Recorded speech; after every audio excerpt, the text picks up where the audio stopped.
Good morning, grade 5. Welcome to the English class. Have you heard about Birbal?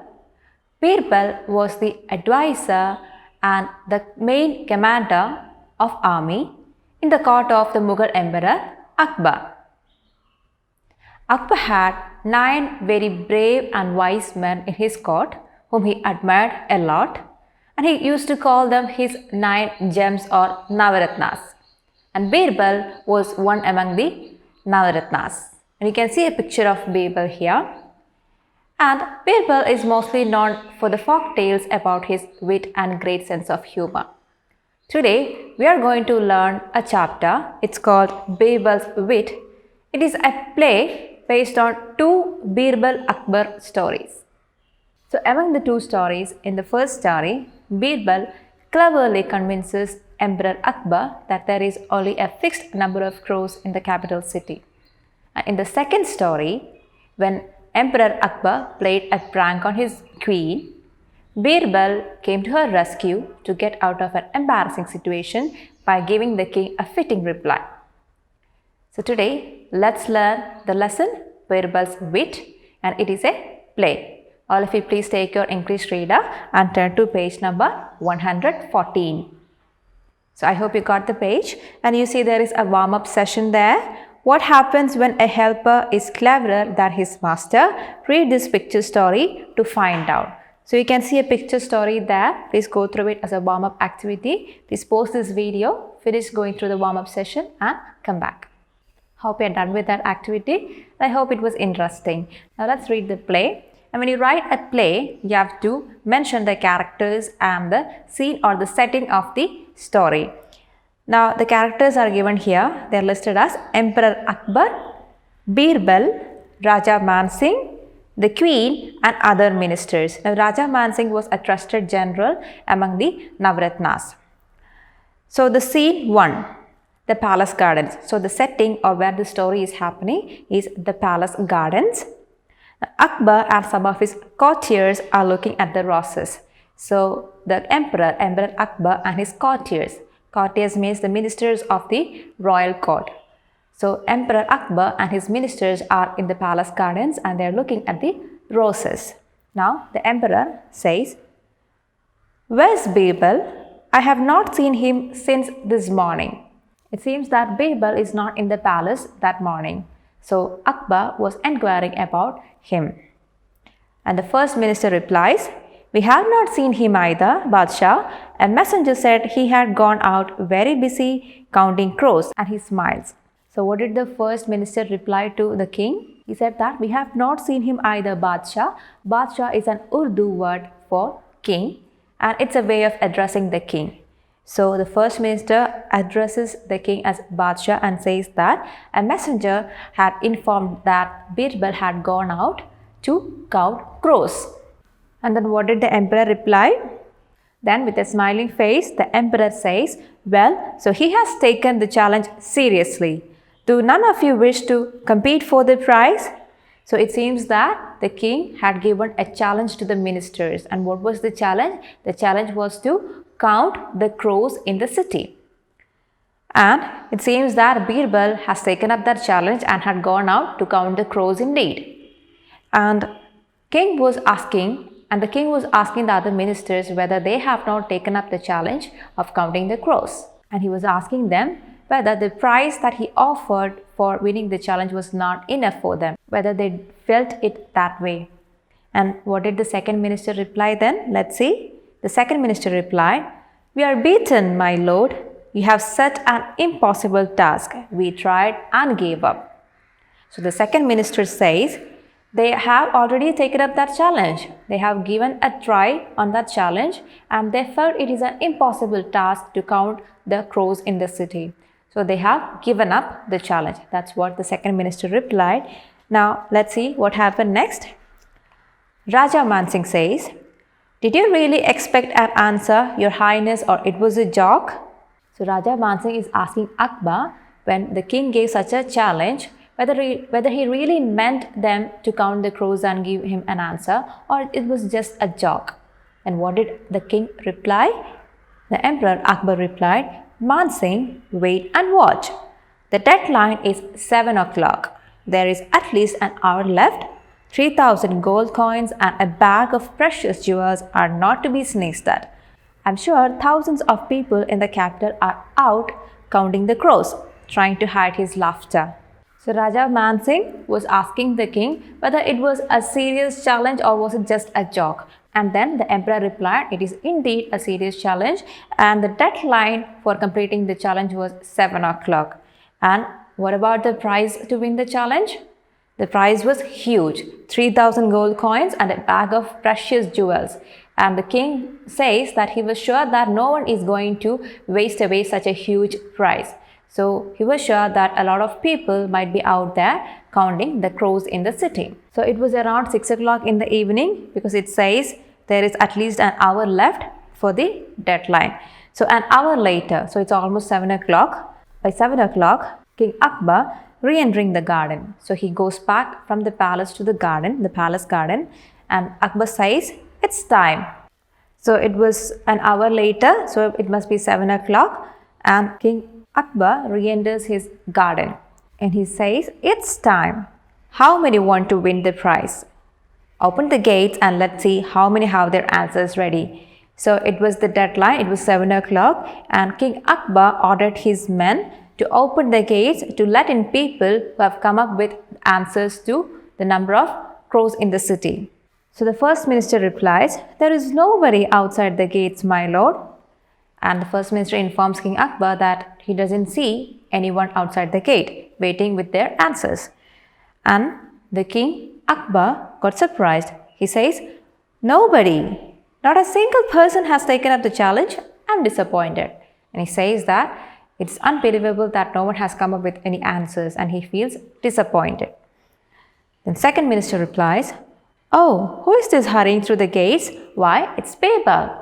So the second minister sees someone is coming through the gates and he sees it's Birbal. Then Emperor Akbar says, ha ha ha, welcome Birbal. I guess you too have no answer. Was the prize too small to tempt you? Since no one else have come with their answers, King Akbar was asking Birbal that whether he has an answer or not. So he guessed Birbal also doesn't have an answer with him, and the king was asking Birbal whether the prize, the reward for the challenge was not enough to tempt him to take up the challenge. But then what Birbal replied?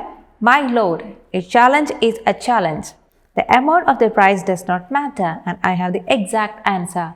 And then to the emperor's surprise, Birbal replies that it's not about the reward, but a challenge is a challenge. He has already taken up that challenge and he has the answer for the question that he gave him. So at 6 o'clock today, there were exactly 21,412 crows in the capital with a flourish. So Birbal says, and I have the exact answer. At 6 o'clock today, there were exactly 21,412 crows in the capital with a flourish. He said that with a flourish means he said that with great enthusiasm or with great energy. Birbal replied that he in fact had taken up the challenge. He counted the crows in the city, and at 6 o'clock, when he did the last count at 6 o'clock, there were exactly 21,412 crows in the capital city. And hearing this, Akbar, stunned and not really believing him, shall we check? So King Akbar was astonished or shocked to hear Birbal's reply. So he asked him, shall we check whether it is needed to check the number of crows? Then Birbal said, certainly, my lord, pretending to be very serious. Of course, some crows may have left the city to visit their relatives in another town, but then it is also likely some others may have flown in for the weekend. I am absolutely certain, however, that at the last count at 6 o'clock, there were exactly 21,412 crows in the capital. So King Akbar was stunned to hear Birbal's reply that there were exactly 21,412 crows in the capital. So he asked Birbal whether it is needed to recheck it, to which Birbal replied, yes, of course, certainly the king can recheck. There might have been more crows in the city, but some crows, when he did the last count at 6 o'clock, some crows might have gone to their relatives living in another town, or some crows might have gone for a weekend. But at 6 o'clock, when he did the last counting, there were exactly 21,412 crores in the capital. And King Akbar, hearing this hilarious reply from Birbal, was laughing so hard and said, "Birbal, you are the life of this court. Bring the prize." So King Akbar liked the hilarious reply from Birbal, and he declared that Birbal won the challenge and ordered his men to bring the prize, which was 3,000 gold coins and a bag of precious jewels. So Birbal won that challenge.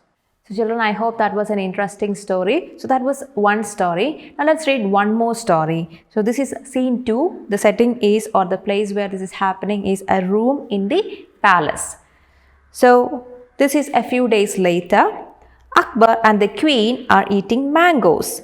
Birbal, 2 other ministers and 3 or 4 servants are also in the room.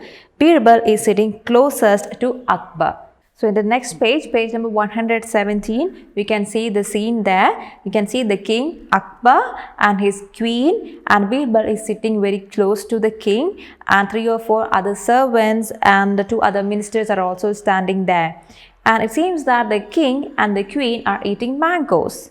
And the king, the Emperor Akbar, says to Birbal, "Birbal, will you not join us? The mangoes are really sweet." So these mangoes were specially sent from Lucknow for the king. So King Akbar is offering these mangoes to Birbal.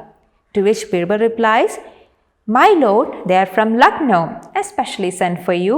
I find pleasure in seeing you enjoying them."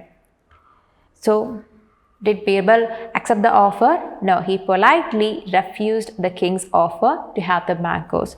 He politely refused the offer by saying that it's great pleasure for him to see the king enjoying the mangoes. So the king says, "As usual, you know how to turn a refusal into a compliment." A compliment means an expression of praise. So even if he politely refused the offer, even if Birbal politely refused the offer, the king felt it as a compliment. He refused it that way. Playfully, Akbar scrapes all the mango peels and seeds from his plate onto the queen's while she isn't looking. So what happened? When the queen was not looking into her plate, King Akbar, the Emperor Akbar, playfully put all the mango peels and the seeds onto her plate. But she did not notice this.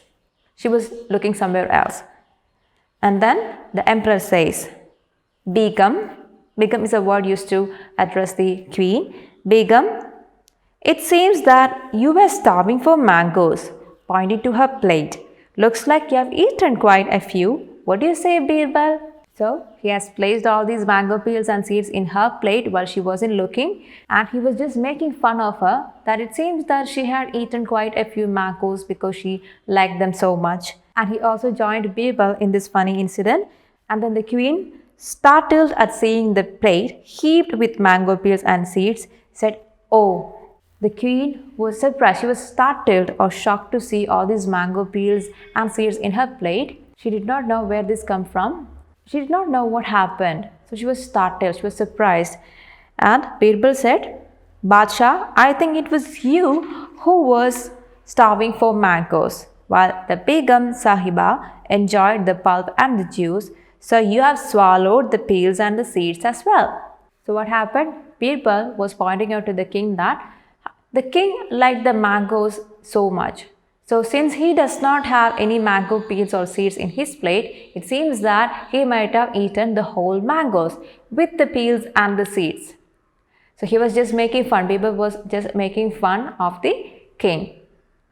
He was trying to get the queen out of an embarrassing situation because the queen was feeling embarrassed about this incident. So Birbal sportingly says, "While the Begum Sahiba enjoyed the pulp and the juice, sir," which means the king, "you have swallowed the peels and the seeds as well." Then what did Akbar say? Akbar, laughing at Birbal's clever answers as usual, "For your wit, Birbal, I will send you a basket full of Lucknowi mangoes." So the king sportingly acknowledges Birbal's superior wit. And he says, for your wit, for Birbal's wit, he's going to send him a basket full of Lucknowi mangoes to enjoy. And Birbal bows in gratitude. So I hope this was an interesting story as well. Children, you can go through this play once again, and as an activity for the day, I suggest you, you can read more about the Mughal Emperor Akbar, Birbal and the Navaratnas in the court of Akbar. So this might be very interesting for you. So that's all for today. We'll meet in the next class. Till then, bye.